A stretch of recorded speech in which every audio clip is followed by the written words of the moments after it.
क्या हाल है आप सबके। उम्मीद है आप सब ठीक ठाक होंगे। और आज जो है ना, एक बड़े मज़े की बात हुई कि ड्यूटी पे सुबह सीओ साहब ने मेरे सेंटर का विज़िट किया और वो बहुत खुश होके गए। तो जी मैं भी बहुत खुश थी आज। तो फिर मैंने कहा, जल्दी पहुंच गई थी घर आज।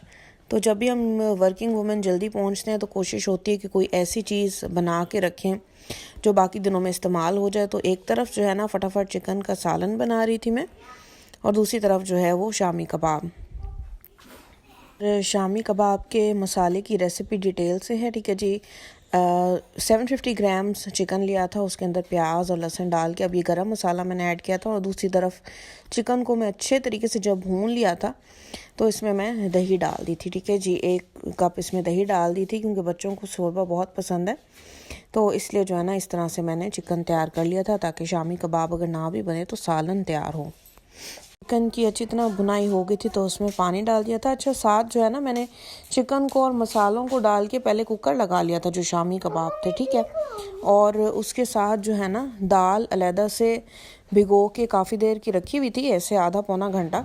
और ऑलमोस्ट 750 ग्राम्स चिकन के अंदर मैंने ना तकरीबन 1.25 कप दाल डाली थी, ठीक है। एक स्टैंडर्ड सा कप रख लें और उसी को यूज़ किया करें, ठीक है जी। और फिर मैं ना कुकर में इसीलिए बना रही थी कि जल्दी बन जाए।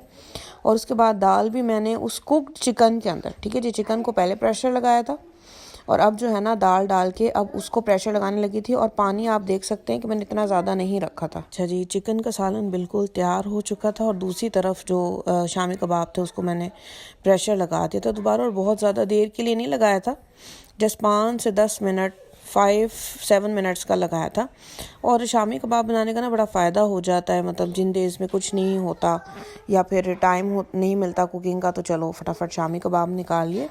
और आप देख सकते हैं कि पानी इतना ज़्यादा नहीं है। दाल जो है ना वो गल ज़रूर चुकी थी लेकिन थोड़ी सी अभी उसमें कसर थी और पानी भी मौजूद था। तो फिर ये वाला स्टेप ना हमेशा बगैर कुकर के ही चूल्हे के ऊपर हल्की आंच पे करते हैं ताकि आपको दाल की जो गलना है और उसकी जो सॉफ्टनेस है ना उसका अच्छे से अंदाज़ा हो जाए। मतलब बहुत ज़्यादा गला भी नहीं देते, फिर अभी शामी कबाब आपके ठीक नहीं बनेंगे।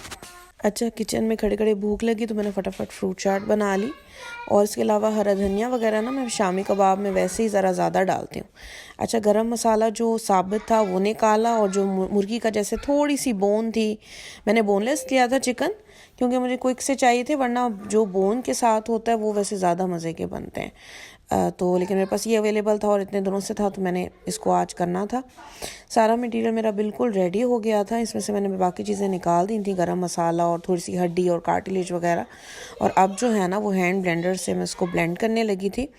तो बीच में ज़रा मेहमान आ गए थे, उनकी चाय वगैरह बनाई थी और फिर दूध उबलने रखा था। तो मीनवाइल बाकी काम चल रहे थे, जिसकी वजह से ना हैंड ब्लेंडर से मैंने ब्लेंड तो कर लिया लेकिन ना पूरा नहीं हो सका मेरा ये काम। ये जो है ना वो मुझे हरा धनिया निकाल के दे रही थी जो कि मैंने मटेरियल में जाना था। और उसके बाबा जो है ना वो कह रहे थे कि आए हाय मेरी छोटी सी बेटी से काम करवा रही है। और मैंने भी उनको फट से जो है ना वो ताना दे दिया कि असा भी तक कहीं दे दिया आसे। अच्छा जी, और मटेरियल जो है ना, जो थोड़ा सा दाल का पार्ट होता है ना वो फिर आपको इस तरह से डंडे से कूटना ही पड़ता है। और इसकी जो रेसिपी है ना वो क्योंकि डॉक्टर फातिमा ने मुझसे मांगी थी, वो कब से ही डिमांड करी थी इसकी, और वो रियाज में बैठ के देख रही हैं, तो इसलिए मैं इतनी डिटेल से ये सारी बातें बता रही हूँ जी। रात का खाना बच्चों ने नान और शोरबे के साथ खाया था और 10 बज चुके थे तो मैंने जो है ना मटेरियल रखा फ्रिज में और कल बनाएंगे बाकी काम। अल्लाह हाफ़िज़।